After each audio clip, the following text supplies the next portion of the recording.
Dead languages. So this may or may not be something that you've heard of, but it is quite an interesting thing with language learning. Knowing this is not, it's not like really important for your language learning journey. I just think it's an interesting thing to learn about languages that don't exist anymore. So dead languages, I'll get into on the next slide, and what makes them extinct, which is another thing. So, dead languages, what are they? The first thing you need to know is these two terms. So, primary language acquisition, or PLA, which is basically native speakers. So, if you're watching this, English is your PLA, your first language you've learnt. And then there's secondary language acquisition, which is basically any language after that that you've learnt through being taught and that kind of thing. So, it's not your native language. Some people can technically have two primary language acquisitions if they speak two languages at home and they know both really well. Then they'd have two, but most people just know one, and I'm guessing it's English. So a dead language has no primary language speakers anymore. So basically, no one is learning it and talking it at home as a native language. It might still be spoken by like experts who teach themselves or people who are just interested in it. So they do still have speakers, but it's not anyone's native languages. This often happens with when generations become bilingual, for example, and then the original language starts to not be used as much and the second language takes over. And this bilingualism can happen for various reasons like colonization. It can be done to blend in or avoid discrimination, economic reasons if it's needed for trade and that kind of thing. And just a few examples of dead languages are Latin, which obviously still has speakers today, but no one learns it as a native language, unless your parents are insane for whatever reason. Sanskrit, Biblical Hebrew, Ancient Greek, and Gothic.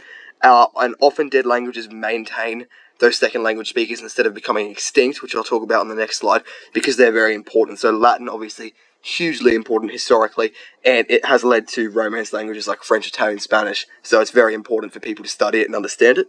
But those are dead languages. What are extinct languages? It might sound like the same thing, but it's not. So extinct languages have no speakers left, whether it's primary or secondary, as opposed to dead languages who only have secondary. So no one speaks them at all. A few examples of extinct languages you probably haven't heard of because obviously they're extinct. Gallic, Burgundian, and Slovakian, and you can read that. I hadn't heard of any of them either. I'd heard of EAC, but that was the only one. So often languages are extinct because they were spoken by small communities. So if you think maybe a village or a tribe or whatever of a few hundred people, once they die out, there's no one left to pass it on. There's only the things they've chiseled into rock or whatever and left behind, artifacts that people can kind of know they existed once and have it as an extinct language, but nobody actually can speak it. Or it can be because they became extinct so long ago that no information is available. That does lead to something else I'm going to talk about on the next slide, because it is actually possible to revive languages, but I'll wait for that slide to talk about that. Communities that are victims of colonization as well. So a lot of, for example, Aboriginal communities' languages have gone extinct because one, there's no one left to talk about them, and two, they don't write things down in the way Westerners do. So there isn't really any way for people to rebirth the language or understand what it really was. And there's obviously probably thousands, if not tens of thousands of extinct languages. We don't even know how many there were.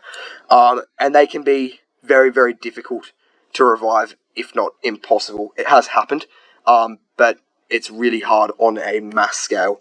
And once a language is extinct, even if you do manage to kind of learn a bit about it, it's almost impossible to perfectly replicate it, because you just don't know how people pronounce things. Like, you can get an indication, but there's really no way of knowing. You have to look at how languages have evolved, but obviously that still changes. So, revived languages. So, it's basically what it sounds like. It's basically a language that is either dead or extinct, even though it's rare, to basically make it come back.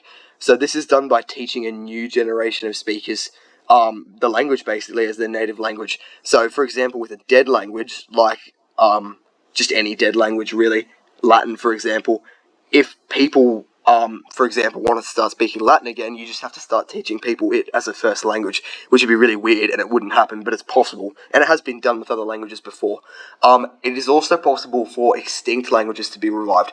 This is really difficult because there's actually no speakers, so the people who revive it have to look at books and old artifacts and kind of teach themselves. And obviously there's that thing where it's going to be different, because if people haven't spoken it in hundreds of years, you're not going to be able to pronounce it the same way because you're not 100% sure, but you can have a go at it. And then yeah, you can start teaching people as the first language again and revive it. It's really difficult to do though, and it's only been done in one instance with a large scale. So this being Hebrew being revived as the language of Israel.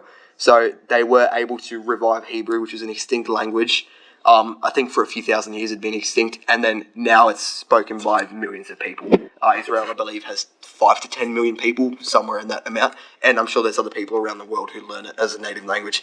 There have been other extinct languages that have been revived, but not as much, like not with millions of speakers. So Manx, for example, is a Celtic language spoken on the Isle of Man. That's been revived as well. Language reviving is an interesting process. Basically, it encourages adults to begin learning, and then they teach basically kids again as their native language, and then it can be integrated into all parts of society. So it starts being used to pass laws, all those other things. It's quite interesting. Probably not something you really want to look into.